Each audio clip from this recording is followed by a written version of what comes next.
Hi friends, എല്ലാവർക്കും majors ക്രിയേഷൻസിൻ്റെ പുതിയൊരു എപ്പിസോഡിലേക്ക് സ്വാഗതം. നിങ്ങളെല്ലാവരും ആദ്യമായിട്ടാണ് ഈ ചാനൽ കാണുന്നതെങ്കിൽ സബ്സ്ക്രൈബ് ചെയ്യാൻ മറക്കരുത്. സച്ചി ആത്മഹത്യ ചെയ്യാൻ ശ്രമിച്ചതറിഞ്ഞ് ഗോകുൽ സച്ചിയെ കാണാനായി എത്തിയിരുന്നു. ഗോകുലുമായി കുറേ സമയം സച്ചി സംസാരിക്കുന്നുണ്ടായിരുന്നു. ഇതെല്ലാം സ്നേഹ അവിടെ നിന്ന് കാണുന്നുണ്ടായിരുന്നു. സച്ചി കുറേ നാളായിട്ട് വളരെയധികം ടെൻഷനിലും വിഷമത്തിലുമാണ്. ഇതെല്ലാം ഇപ്പോൾ കമലയും സ്നേഹയുമൊക്കെ ചോദിക്കുന്നുണ്ട്. എന്നാൽ സച്ചി ഒന്നും തന്നെ പറയുന്നില്ല. പറഞ്ഞില്ലെങ്കിൽ ഞങ്ങൾ ആരതി ചേച്ചിയോട് ചോദിച്ചോളാം എന്ന് അനഘ പറയുമ്പോൾ ഇത് കേട്ട് വളരെയധികം ദേഷ്യത്തോടെ സച്ചി ചോദിക്കുന്നുണ്ട്, ആരതി ആരാ? എൻ്റെ പ്രൈവറ്റ് സെക്രട്ടറിയോ? ആരതി എൻ്റെ വക്കീൽ മാത്രമാണ്. എൻ്റെ കാര്യത്തിൽ ഞാൻ ആരെയും ചുമതലപ്പെടുത്തിയിട്ടില്ല എന്നും സച്ചി ദേഷ്യത്തോടെ പറയുന്നു. നിൻ്റെ കാര്യങ്ങളും വിഷമങ്ങളും ഒക്കെ നീ തുറന്ന് സംസാരിക്കുന്ന ആരതിയോടല്ലേ എന്ന് കമല ചോദിക്കുമ്പോൾ സച്ചി വീണ്ടും ദേഷ്യത്തോടെ പറയുന്നുണ്ട്, എന്തൊരു കഷ്ടമായത്. നിങ്ങളെല്ലാവരും കൂടി എന്നെ ജീവിക്കാൻ സമ്മതിക്കില്ലേ? കുറച്ച് മനസ്സമാധാനം കിട്ടാൻ വേണ്ടിയിട്ടാണ് ആ മുറിയിൽ ഞാൻ ഒറ്റയ്ക്ക് പോയിരുന്നത്. എന്നാൽ അവിടെയും സമാധാനം തരില്ലേ? നിങ്ങളെല്ലാവരും കൂടി എന്നെ ഭ്രാന്തനാക്കി എടുക്കുമോ? നിങ്ങൾക്ക് നിങ്ങളുടെ കാര്യം നോക്കിയാൽ പോരെ? എന്തിനാ എന്നെ വെറുതെ ദ്രോഹിക്കുന്നത് എന്ന് പറഞ്ഞ് സച്ചി ഇപ്പോൾ അകത്തേക്ക് പോകാൻ തുടങ്ങുന്നു. ഉടനെ സച്ചിയുടെ കയ്യിൽ കയറി കമല പിടിക്കുന്നു. എന്നിട്ട് പറയുന്നുണ്ട്, മോനെ സച്ചി, അമ്മയെന്ന് പറയുന്നത് എന്നിങ്ങനെ കമല പറയാൻ തുടങ്ങുന്നതും സച്ചി ഇപ്പോൾ കമലയുടെ കൈ തട്ടി മാറ്റുന്നു. അമ്മ എൻ്റെ കയ്യിൽ നിന്ന് വിട്ടേ. കഴിഞ്ഞ 10 കൊല്ലമായി ഞാനിത് അനുഭവിക്കുകയാണ്. ഞാൻ കൊച്ചു കുട്ടിയൊന്നുമല്ല. എനിക്ക് ആരുടെയും സഹതാപം ഒന്നും വേണ്ട. എന്നെക്കൊണ്ട് കഴിയുന്നത് പോലെ രാപകൽ വണ്ടി ഓടിച്ച് ഈ കുടുംബം നോക്കാൻ ഞാൻ കഷ്ടപ്പെടുന്നുണ്ട്. എനിക്ക് കുറച്ച് മനസ്സമാധാനം തരുമോ? ഇനിയൊന്ന് ശല്യപ്പെടുത്താതിരിക്കുമോ പ്ലീസ്? ഇത്രയും പറഞ്ഞുകൊണ്ട് ഇപ്പോൾ സച്ചി അകത്തേക്ക് പോകുന്നു.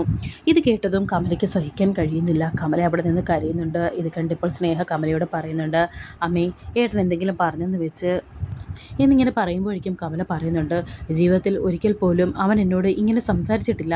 നമ്മുടെ കുടുംബം തകർക്കാൻ ആരും എന്ത് കൂടോത്രമാണ് ചെയ്തത്? അത് നിങ്ങൾ പറഞ്ഞത് അവ കേട്ടില്ലേ? അവന് നമ്മൾ മനസ്സമാധാനം കൊടുക്കണമെന്ന്. അപ്പോൾ നമ്മളാണോ അവന് മനസ്സമാധാനം കൊടുക്കാത്തത് എന്നൊക്കെ വളരെയധികം സങ്കടത്തോടെ കരഞ്ഞുകൊണ്ട് കമല പറയുമ്പോൾ സ്നേഹ പറയുന്നുണ്ട്, ആ ഗോകുൽ സാറിൻ്റെ വരവിന് പിന്നിൽ എന്തോ ഉണ്ട്. ഏട്ടൻ്റെ മനസ്സമാധാനം കളയുന്ന എന്തോ ഒന്ന് അവർക്കിടയിൽ സംഭവിച്ചിട്ടുണ്ട് എന്നൊക്കെ ഇപ്പോൾ സ്നേഹ പറഞ്ഞു. ശേഷം ഗൂഗിളിനെയാണ് കാണിക്കുന്നത്. ഗൂഗിൾ ഇപ്പോൾ സച്ചി പറഞ്ഞ കാര്യങ്ങളെല്ലാം തന്നെ ആലോചിച്ചിരിക്കുന്നുണ്ട്. ആരതി ഇപ്പോൾ ഗൂഗിളിനോട് വന്ന് സംസാരിക്കുന്നുണ്ട്. സച്ചി എന്തിനാണ് ആത്മഹത്യ ചെയ്തതെന്ന് സാറിന് ഇപ്പോൾ മനസ്സിലായോ? അർച്ചന സച്ചിയെ ഓർക്കുന്നില്ലെന്ന് സച്ചിക്ക് നന്നായി അറിയാം. പക്ഷേ സച്ചിയുടെ ഓരോ ശ്വാസത്തിലും ഓരോ അളവിലും അർച്ചനയുണ്ട്. ഈ സ്നേഹമെന്ന് പറയുന്ന സാധനത്തിന് അങ്ങനെ ഒരു പ്രശ്നമുണ്ട്. മറ്റൊരാൾ നമ്മളെ ഓർക്കുന്നുണ്ടോ എന്ന് നമ്മൾ ശ്രദ്ധിക്കില്ല. പക്ഷേ നമ്മുടെ ഹൃദയം അവരെ ഓരോ നിമിഷവും ഓർത്തുകൊണ്ടേയിരിക്കും. അവർക്ക് വേണ്ടി നമ്മൾ ഓരോരുത്തരോടും കലഹിച്ചുകൊണ്ടിരിക്കും.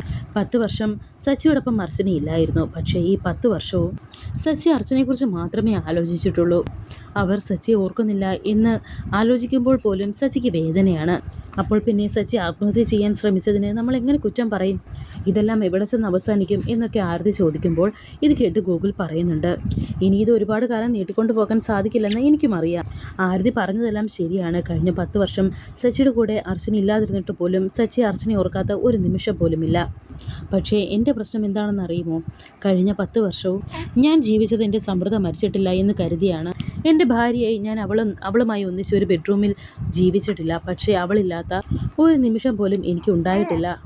അർച്ചന സച്ചിയുടെ ഭാര്യയാണെന്ന് എനിക്കറിയാം ഇപ്പോൾ. പക്ഷേ കഴിഞ്ഞ 10 വർഷവും അവളുടെ സന്തോഷത്തിന് വേണ്ടിയിട്ടാണ് ഞാൻ ജീവിച്ചത്. അവളുടെ ഭൂതകാലത്തിൽ നിന്നും അവളെ അന്വേഷിച്ച് ആരെങ്കിലും വരുമെന്ന് ഞാൻ സ്വപ്നത്തിൽ പോലും വിചാരിച്ചിട്ടില്ല. തകർന്നു പോയെന്ന് കരുതിയ എൻ്റെ ജീവിതമാണ് എനിക്ക് തിരിച്ചു കിട്ടിയത്. ഈ 10 വർഷവും ആ ഒരു വിശ്വാസത്തിലാണ് എൻ്റെ കുടുംബവും ജീവിച്ചത്. സച്ചിയുടെ കണ്ണിൽ ഞാൻ കാണുന്നത് എന്നെ തന്നെയാണ് എന്ന് ഗോകുൽ പറയുമ്പോൾ എന്നെപ്പോലെ തന്നെ സാറിന് സച്ചിയും ഇത്രയെങ്കിലും മനസ്സിലായല്ലോ എന്ന് ആരതി ചോദിക്കുന്നുണ്ട്. ഉടനെ ഗോകുൽ പറയുന്നുണ്ട്, മനസ്സിലായി. പക്ഷേ ഇപ്പോഴത്തെ എന്നെ എനിക്ക് തന്നെ മനസ്സിലാകുന്നില്ല. അവളെ വിട്ടുകൊടുക്കാൻ എനിക്ക് പറ്റണ്ടേ എന്ന് വളരെയധികം സങ്കടത്തോടെ ഇങ്ങനെ പറയുന്നുണ്ട് ഗോകുൽ. സാർ എന്തൊക്കെയാണ് ഈ പറയുന്നത് എന്ന് ചോദിക്കുന്നുണ്ട് ഇപ്പോൾ ആരതി.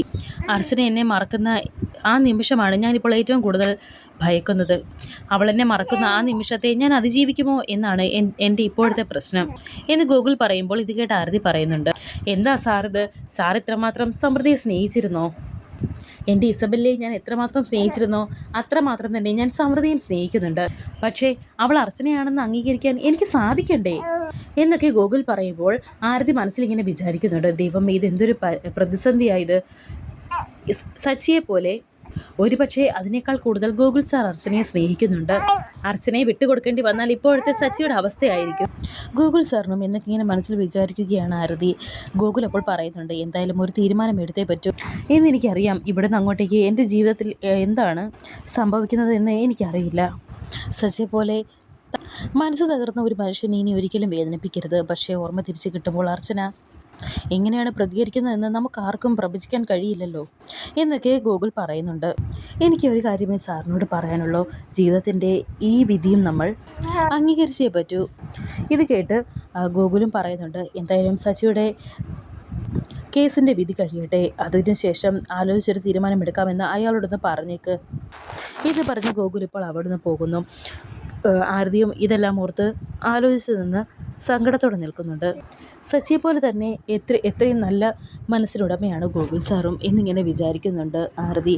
ശേഷം കാണിക്കുന്നത് മൂർത്തിയാണ്. മൂർത്തി ആരോടോ സംസാരിക്കുന്നുണ്ട്. സന്ദീപിനെ കുറിച്ചാണ് ഇപ്പോഴും അവർ അന്വേഷിച്ചു കൊണ്ടിരിക്കുന്നത്.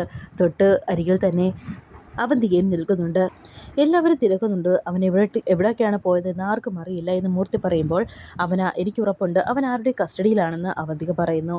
എൻ്റെ സംശയം ആ സച്ചിയായിരുന്നു എന്നായിരുന്നു. പക്ഷേ നമ്മുടെ ആളുകളെ വിട്ടിട്ട് സച്ചിയുടെ പെരുമാറ്റത്തിൽ ഒരു പ്രശ്നമുള്ളതായി തോന്നിയില്ല എന്നിങ്ങനെ മൂർത്തി പറയുമ്പോൾ നമ്മളല്ലെങ്കിൽ പിന്നെ ആര് സച്ചി അല്ലെങ്കിൽ പിന്നെ ആര്, നമുക്കുള്ളിൽ മറിഞ്ഞിരിക്കുന്ന മറ്റൊരു ശത്രു അതാരാണ്?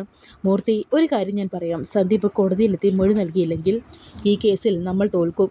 നമ്മളെല്ലാം തിരിച്ചു കൊടുക്കേണ്ടി വന്നാലുള്ള അവസ്ഥ പിന്നെ അവന്തിക വട്ടപൂജ്യമാണ്. അതുകൊണ്ട് എവിടുന്നെങ്കിലും അവനെ പൊക്കിയെടുത്തുകൊണ്ട് വരാൻ നിൻ്റെ ആളുകളോട് പറയണം. എല്ലാം കൂടി ആലോചിക്കുമ്പോൾ എനിക്ക് ഭ്രാന്ത് പിടിക്കുന്നുണ്ട്. പോയി അവനെ കൊണ്ടുവാ എന്നിങ്ങനെ ദേഷ്യത്തോടെ അവന്തിക മൂർത്തിയോട് പറയുന്നുണ്ട്. അങ്ങനെ മൂർത്തി ഇപ്പോൾ അവിടെ നിന്ന് പോവുകയാണ്. ശേഷം വീണ്ടും സച്ചിയാണ് കാണിക്കുന്നത്. സച്ചിയുടെ അരികിലേക്ക് ഇപ്പോൾ ആതിര വന്ന് സംസാരിക്കുന്നുണ്ട്.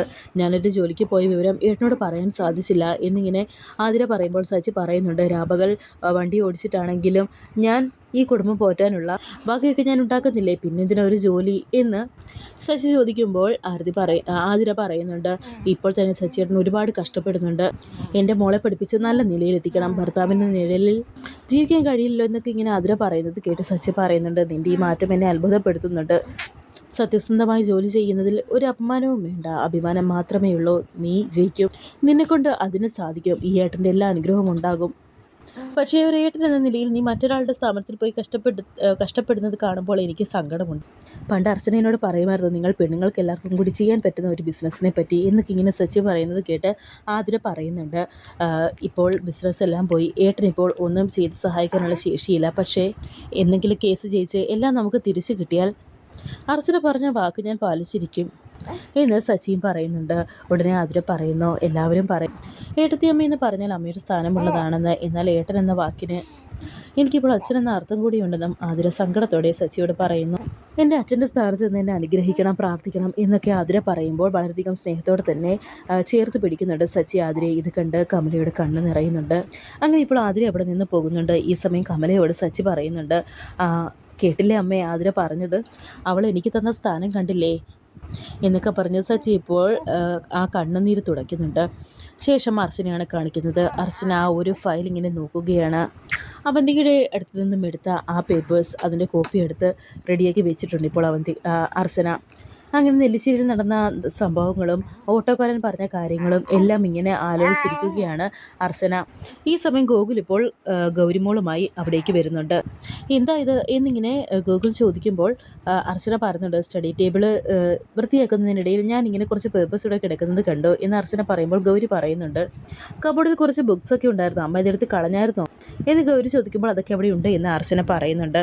മോളുടെ അമ്മ ഒരു വക്കീലിൻ്റെ ഭാര്യയല്ലേ, എല്ലാ തെളിവുകളും കൃത്യമായി നോക്കിയിട്ടേ ചെയ്യൂ.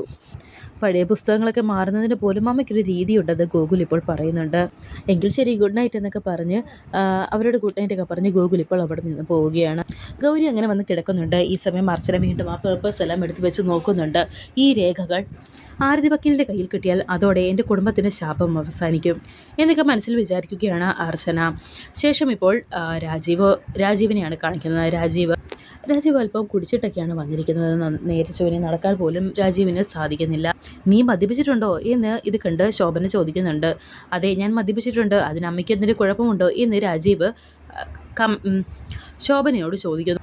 എനിക്ക് കുഴപ്പമൊന്നുമില്ല, വല്ലവരും വെട്ടി നുറുക്കിയിട്ടപ്പോൾ ഞങ്ങൾ മാത്രമേ ഉണ്ടായിരുന്നുള്ളൂ, അത് മറക്കണ്ട എന്ന് ശോഭന രാജീവിനോട് പറയുന്നു. ഓർമ്മയുണ്ടേ, അമ്മയുടെ മോളെവിടെ? എൻ്റെ ഭാര്യ ശിശിര.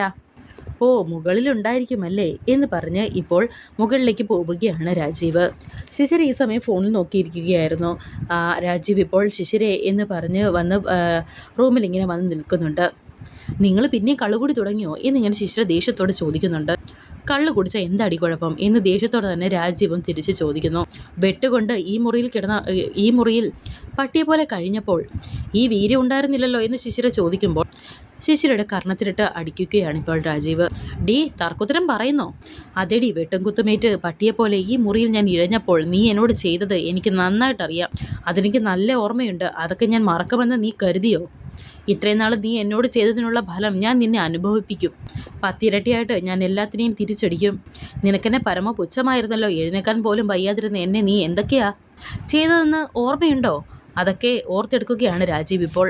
നിങ്ങളെന്നെ തല്ലിയല്ലേ എന്നിങ്ങനെ ശിശിര ചോദിക്കുമ്പോൾ രാജീവ് പറയുന്നുണ്ട്, നിനക്കുള്ള തല്ല് തുടങ്ങിയിട്ടേ ഉള്ളൂ. ഇത് നടയടിയാണ്. ഇനി പടപറാന്നുള്ള അടി തുടങ്ങാൻ പോകുന്നതേ ഉള്ളൂ എന്ന് പറഞ്ഞ് രാജീവ് ഇപ്പോൾ അവിടെ കസേരയിലിരിക്കുന്നു. മര്യാദയ്ക്ക് ഷൂസ് അഴിക്ക് എന്നിങ്ങനെ രാജീവ് പറയുന്നുണ്ട്. അങ്ങനെ ഇപ്പോൾ പേടിച്ച് ശിശിര ഇപ്പോൾ രാജീവിൻ്റെ ഷൂസൊക്കെ അഴിച്ചു കൊടുക്കുകയാണ്. ഭക്ഷണം എടുത്തു വെച്ചോ എന്ന് രാജീവ് ചോദിക്കുന്നുണ്ട്. ഉടനെ ഇല്ല എന്ന് ശിശിര പറയുമ്പോൾ അത് ഞാൻ ഈ പ്രത്യേകം പറയണോ? എല്ലാ കാര്യവും കണ്ടറിഞ്ഞ് ചെയ്യണം, ഇല്ലെങ്കിൽ ഇതുപോലെ ആയിരിക്കും, മനസ്സിലായോ എന്ന് രാജീവ് ചോദിക്കുമ്പോൾ മനസ്സിലായി എന്ന് പറഞ്ഞ് ഇപ്പോൾ ശിശിര അവിടെ നിന്ന് പോകുന്നു. ചിരിച്ചുകൊണ്ട് രാജീവ് അവിടെ ഇരിക്കുന്നുണ്ട്. ശേഷം ഗൂഗിളിനെയാണ് കാണിക്കുന്നത്. ഗൂഗിളിൻ്റെ അരികിലേക്ക് അളിയ എന്ന് വിളിച്ചുകൊണ്ട് രാജീവ് ചെന്നിരിക്കുകയാണ്. അളിയൻ എന്താ ഒറ്റയ്ക്ക് നിൽക്കുന്നത്? കേസിൽ ആര് ജയിക്കുമെന്ന് അളിയൻ വിചാരിക്കുന്നത്? സച്ചി തോക്കുമോ അതോ അവന്തിക ജയിക്കുമോ എന്നൊക്കെ ചോദിക്കുന്നുണ്ട് രാജീവ്. ഒന്നും മിണ്ടാതിങ്ങനെ നിൽക്കുന്നുണ്ട് ഗൂഗിൾ. വരാനിരിക്കുന്ന പുതിയ എപ്പിസോഡുകളുമായി വീണ്ടും കാണാം. Thank you for watching.